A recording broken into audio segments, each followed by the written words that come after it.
My back and my knees always hurt, so standing up is actually easier for me than sitting down. But thank you, Anna. Anna's always interesting to talk next to. Always has so much knowledge and insight. And thanks. It's an honour to be next to you. And also a two-dimensional Chris as well. I think he's always great, but two-dimensional is better than not at all, isn't it? So fantastic.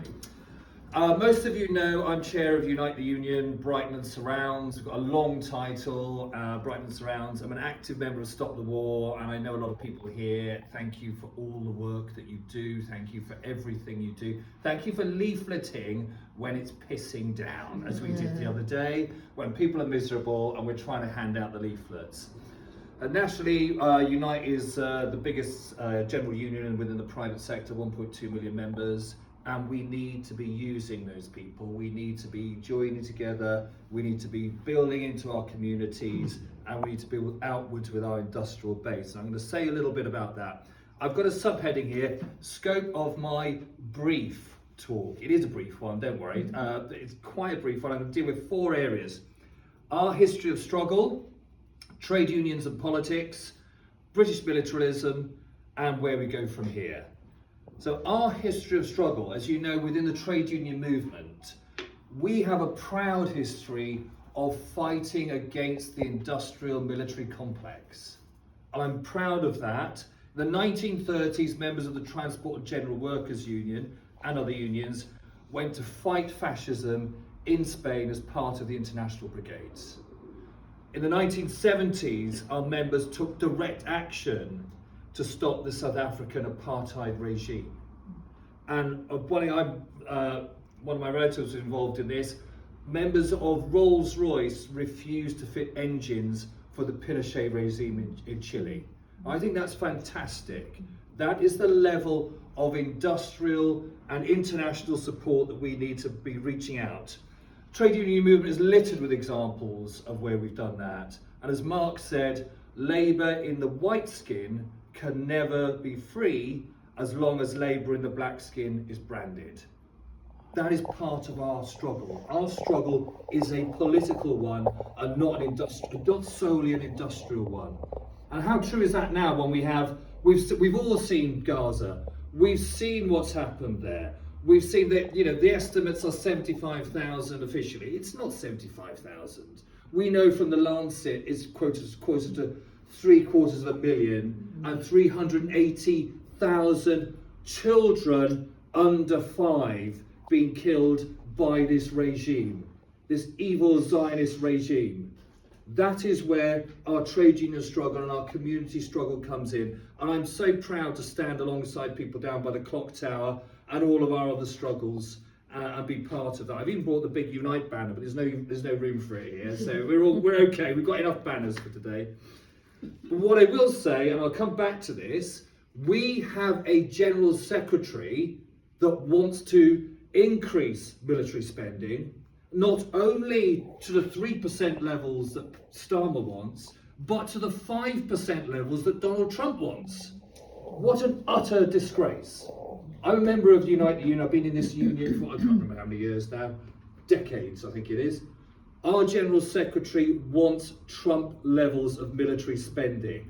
That is wrong, and we will fight against that. And I will hold to account some people who are in various groups here who actually still support that General Secretary, despite what she's made crystal clear, and that is that she will increase that military spending, or she supports the increase in military spending. It is wrong. I recall, as some of you may do, if you're as old as me, the 1980s, when we had what was called the birth of apolitical trade unionism. It wasn't actually the birth, but it was the rebirth of apolitical trade unionism.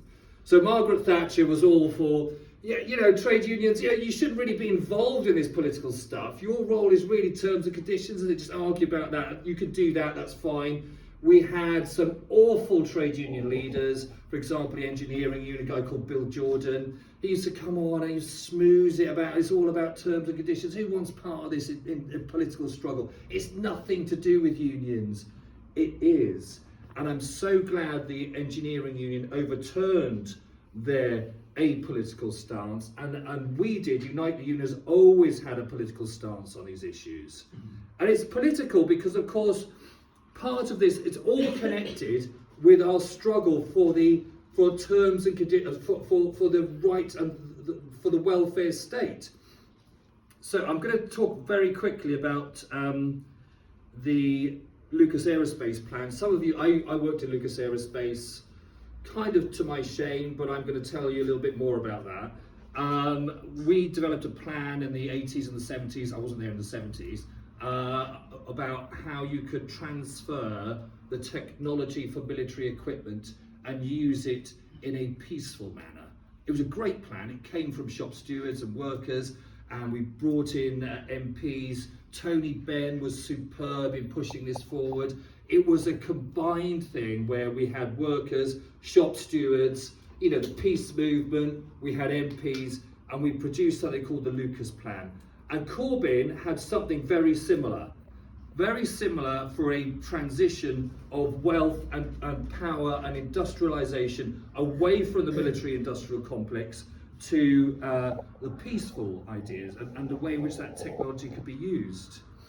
But why is it so important that we address the military, our military spending? Well, it's essential because the UK already spends more on the military than France, Germany and Spain, not only in nominal terms, but as shares of GDP.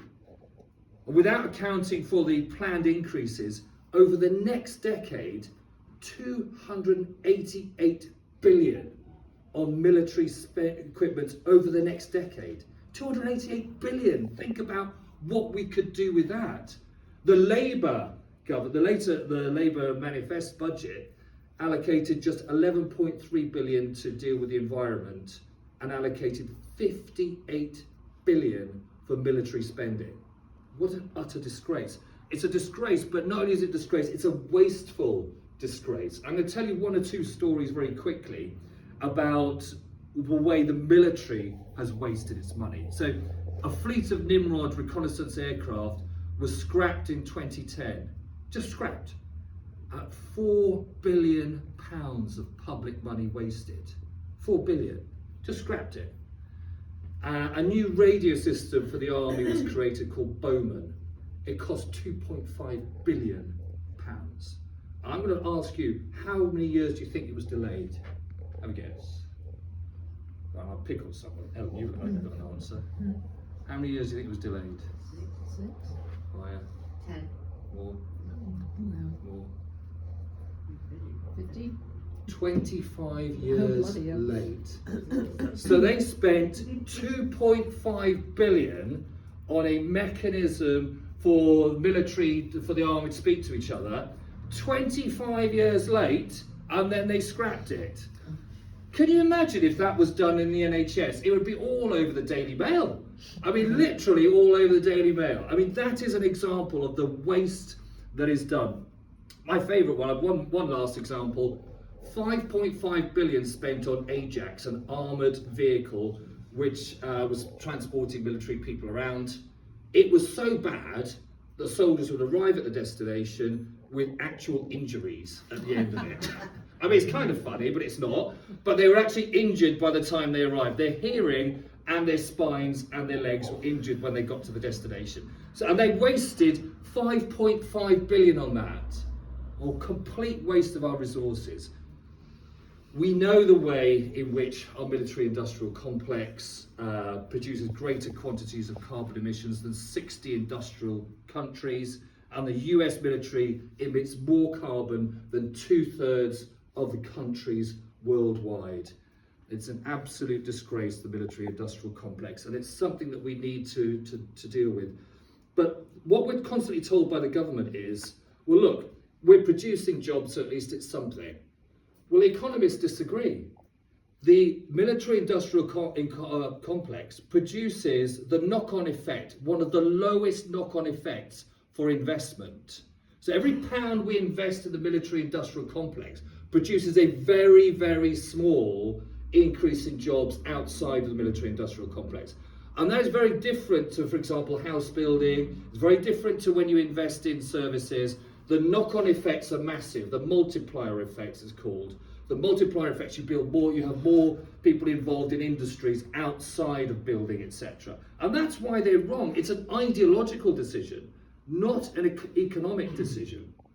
And we all know that where these resources have come from. The resources, are taken away from our NHS. They're taken away from the schools and are old and are vulnerable. They're taken away from the overseas budgets. So as Anna's quite rightly said, the first point, when I talk to people, the first point I start with, where do you think where that money going? It doesn't come from nowhere. It's taken away from our communities that we should be building. And I've said this a few times, but I'll say it again. I look forward to the day when our NHS has all the funds it needs and the military is holding a jumble sale to raise the money for a bomb. Yeah. Anyway, real wages are still stuck at £12 and 2.8 million people are not working due to long-term sickness. Austerity has killed many of the most vulnerable people. Where do we go from here? Well, the first question to people is, are you in a union? I always nag people about this. Are you in a union? And if you're not, please join one. And the reason for that is there is a struggle within the trade union movement between those who support the military-industrial complex for short term and those who do not. The second thing you need to do is that if you are in a union, you must be involved in our struggle. Talk to me later if you haven't, if you don't know how to organise, and we can discuss that. I mean, I worked at Lucas Aerospace for just over a summer, and this is where you can use your privilege. So I come across as I think, at the time, certainly when I was younger, a nice young man with a nice suit, a nice middle-class accent, and did all the right things at the interview, etc., etc. I turned up at Lucas Aerospace for a job in their legal department, and they said, "Look at that guy, there's a lovely guy there, nice suit, etc., etc." What they didn't know is a complete setup. So my union tried to get me in, and some of you will know what you do. Sometimes you try and create a cell within a place. It's a mechanism for recruitment. You don't tell anyone, obviously. You have to go in there, you have briefings, etc., etc. I was the first one into this particular sector. My background is working class background. I'm from Wales. My dad was an organiser for his union, and my stepdad was in the Communist Party. I'm proud of that, and I'm proud of the fact that he was an industrial organiser as well. So it's a complete setup. I looked like a very respectable young man. I'm not, going back to the original point there. But my job was to go in and talk to people and recruit. And how do we do this? Well, I found really good ways to recruit, and one of them was, and literally, I was walking around the factory with a bloody cruise missile right there next to me. I couldn't believe it. I thought, where's all this high security they talk about? It's a bloody cruise missile right there. I thought, should I just take a bit of it? I don't know what I'm going to do with it. The best way to recruit, I am not joking, sausage rolls and chocolate muffins. Right? They didn't have enough of them in the canteen. So we got a campaign about the sausage roll. And of course, once people like you, that is a great way in. The second way in, they didn't have locks on the toilet doors. So what the hell was that about? Why don't you have locks on the toilet doors? And the reason was security, they said. But we demanded locks on our toilet doors. The number of meetings I had in toilets is unbelievable. I'm sure they thought all sorts was going on there, but I had numerous meetings in toilets and in the stalls to try and recruit people and to discuss what we were doing. But in all seriousness, we must organise to remove elected officials who do not support our campaign. Our local branch has passed a motion condemning the General Secretary for her seeking to increase the sums of money we spend on military. We're organising, we're politicising, we're trying to talk to as many people as we can. Please get involved in our actions. And I would say two things very quickly. One is, how dare any union leader or any leader tell us that the people who died in the Spanish Civil War, the people who struggled in our union to change the world, are no longer part of this struggle. It's only an industrial one for terms and conditions. That is a disgrace. We are a political trade union, and that is what we will continue to be, and we will remove people who believe that the struggles are not connected. And two very quick points. Please join Stop the War if you haven't already. We've got a thing over there. Maz and Maddie will smile at you and they'll sign you up. If you're not in a union, come and talk to me. Please join one. We have a world to win. We have a lot of struggle. And we can do it. We need to change the world. Solidarity. Thank you.